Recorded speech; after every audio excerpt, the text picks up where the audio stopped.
Vous le savez, je suis vraiment pas fan de l'univers Star Wars, mais pourtant, faut bien quand même leur accorder quelque chose, c'est que The Mandalorian est une série qui ne divise pas et qui peut attirer vraiment même les non-fans sur la plateforme du Disney+. Et puisque oui, sans être fan, j'arrive quand même à être hypé par cette saison 2 et la saison 1, je l'avais super bien appréciée, j'ai décidé tout simplement de vous faire une petite vidéo sur la saison 2 qui arrivera donc le 30 octobre prochain sur le Disney+, afin que l'on découvre tous ensemble ce que la saison 2 arrivera à nous proposer très bientôt.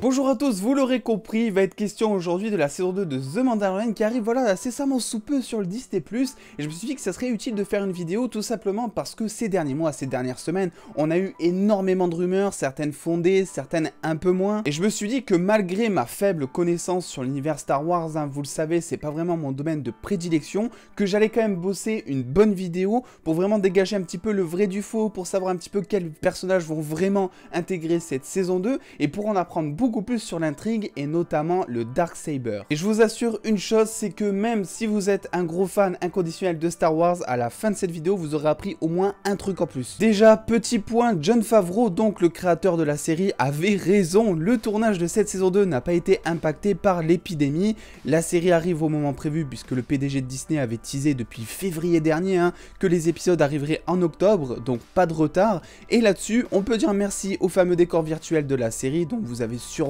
déjà entendu parler je pense, qui ont permis de réduire le nombre de personnes sur les plateaux de tournage, mais surtout d'éviter à toute l'équipe de voyager et donc de rester en plus grande sécurité dans les studios. En parlant des épisodes d'ailleurs, ceux-là auront la même manière de diffusion que la première saison, et oui, il va falloir saliver une semaine entre chaque épisode durant cette saison 2, tout comme la saison 1. Personnellement, c'est vraiment pas pour me déplaire, vous le savez, je vous l'ai déjà dit, je suis plutôt partisan de cet épisode par semaine qui me permettra justement de théoriser, de mijoter dans ma tête pendant toute une semaine et donc de mieux apprécier le prochain, mais n'hésitez surtout pas à me dire vous ce que vous préférez comme mode de diffusion en commentaire. Et concernant la salive, ce qu'attendent vraiment les fans de Star Wars, c'est notamment les rumeurs qui parlent du potentiel retour ou en tout cas de l'arrivée du personnage d'Ahsoka Tano dans la saison 2 de The Mandalorian, un personnage très connu pour être notamment le padawan de Anakin Skywalker et qui est présent d'ailleurs dans la série d'animation The Clone Wars sur le Disney+. Et bien figurez-vous que même si à l'heure où j'écris cette vidéo rien n'est confirmé, c'est en tout cas très probable. C'est en avril dernier que Slashfilm affirmait que nous verrions les débuts du personnage en saison 2, et mieux encore,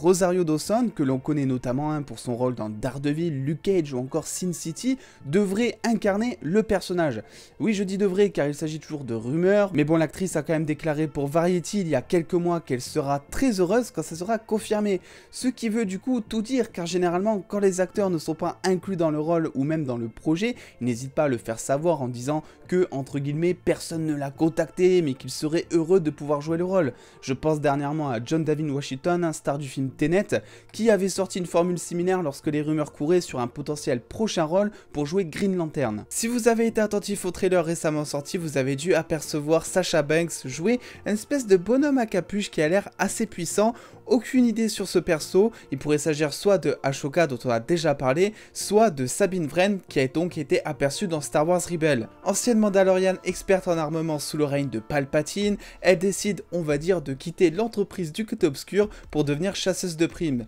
Place aux suppositions maintenant, elle pourrait donc traquer Baby Yoda et ça serait pas étonnant vu tous les chasseurs de primes qu'il avait aux fesses durant la première saison, et on imagine que par la suite, elle finirait par s'allier avec Mando pour protéger l'enfant. En tout cas, ça c'est ce qui est prévu, rien n'est confirmé pour l'instant, mais il pourrait s'agir vraisemblablement soit de Sabine Wren, soit de Ahsoka que l'on a pu voir dans le trailer. Et toujours dans notre rubrique de nouveaux personnages, c'est loin d'être terminé, Michael Biehn, connu notamment pour son rôle dans The Terminator ou encore Aliens, sera de la partie et jouerait selon le Hollywood Reporter un chasseur de primes. Bill Burr, que l'on avait vu le temps d'un épisode en saison 1, sera lui aussi de retour dans son rôle de Mayfield. Et avant de parler des rumeurs autour de Boba Fett ou encore du sabre noir, voilà le Darksaber que tout le monde convoitise, on veut savoir d'où ça vient cette chose, il est temps de faire un petit tour derrière les caméras, parce que oui, là aussi, il y a du monde et ils sont importants ces personnes. Nous dévoilant les premières photos promotionnelles pour notre plus grand plaisir de la saison 2 il y a quelques jours, Jon Favreau en a profité pour nous révéler qu'il réalisera le premier épisode de la saison 2, chose qui avait été jusque-là impossible en saison 1 vu qu'il devait être également derrière le Roi Lion. Et même si le tournage n'a pas été impacté par le confinement, il nous apprend que la post-production, elle, et plus précisément le mixage son, ont connu quelques ralentissements, notamment pour la bande originale de la saison 2. Le jour du Star Wars Day, c'est-à-dire donc le 4 mai dernier, nous apprenions que Robert Rodriguez, connu pour des films comme Desperado ou encore Alita Battle Angel, ainsi que Peyton Reed, qui s'est occupé dernièrement des films Ant-Man, seront derrière la caméra pour réaliser plusieurs épisodes de la saison 2. On en vient donc au plus intéressant de la vidéo, notamment avec ce fameux Darksaber, et je vous promets qu'on parlera de Boba Fett un petit peu plus tard. Darksaber que Giancarlo Esposito, qu'on ne présente plus, le grand méchant de The Mandalorian, star de Breaking Bad, présent dans la saison 2 de The Boys, tenait à la fin justement de cette saison et qui nous avait vraiment laissé perplexe je trouve. On se posait plein de questions sur ce petit sabre noir. L'acteur a récemment déclaré que l'histoire du sabre noir allait être expliquée et que celui-ci serait vraiment la clé de la saison 2 qui va nous aider en fait à comprendre le passé de Moff Gideon, donc le personnage interprété par l'acteur en question. Ce n'est pas la première fois que le Darksaber apparaît puisqu'on a pu l'apercevoir dans les deux séries d'animation de The Clone Wars et Rebels, et d'après ce que l'on sait, il s'agit ici d'une arme très puissante datant de plusieurs siècles et conservée dans le temple Jedi. Se perdant de génération en génération des suites de la mort de l'ordre Jedi, juste après être passé dans les mains des Mandaloriens, l'arme a dû combattre contre des personnages comme Jango Fett, Obi-Wan Kenobi et enfin Ahsoka. Le passage des plus marquants où le sabre était utilisé était entre les mains de Dark Maul lors de son combat contre Dark Sidious, mais la dernière fois qu'on l'a vu, c'était entre les mains de Bo-Katan, chef suprême de Mandalore. Du coup, la question qu'on se pose et dont on va sûrement avoir la réponse en saison 2, c'est comment le sabre noir s'est-il retrouvé entre les mains de Moff Gideon? A-t-il tué quelqu'un pour le récupérer? Est-ce qu'on lui a légué? On ne sait pas, on aura sûrement ces réponses en saison 2, en tout cas je l'espère, d'en croire les déclarations de Giancarlo Esposito. En parlant de lui d'ailleurs, l'acteur nous apprend lors d'une interview pour Entertainment Weekly que son personnage livrera une bataille emblématique afin d'affronter Mando. Il semblerait également que son personnage ne soit pas tout noir, car toujours d'après les déclarations de l'acteur, Moff Gideon essaie juste d'exploiter l'énergie et les pouvoirs afin d'emprunter le chemin d'un bien commun. Reste à voir la complexité apportée à son personnage qui n'avait alors pas du tout été plus développé que ça lors de la première saison au vu du faible temps d'écran qu'il a dans cette fameuse saison 1. Et qui dit bataille dans Star Wars, dit force évidemment, et non je n'ai pas oublié de vous parler de Baby Yoda, quand même il est beaucoup trop mignon pour qu'on s'en prive. Il semblerait que l'on ait droit dans cette fameuse saison 2 à un 1v1 opposant Baby Yoda contre le personnage de Giancarlo Esposito, donc Moff Gideon. On devrait également en apprendre un peu plus, en tout cas je l'espère, sur le personnage de Baby Yoda. D'où vient-il? Pourquoi Moff Gideon l'a recherché pendant toute la saison 1? Que veut-il faire avec Baby Yoda? Je suis sûr que l'antagoniste jouera un rôle clé dans la découverte du passé de Baby Yoda, et qui sait, peut-être que l'on apprendra enfin son nom, parce que oui, au cas où vous en doutiez,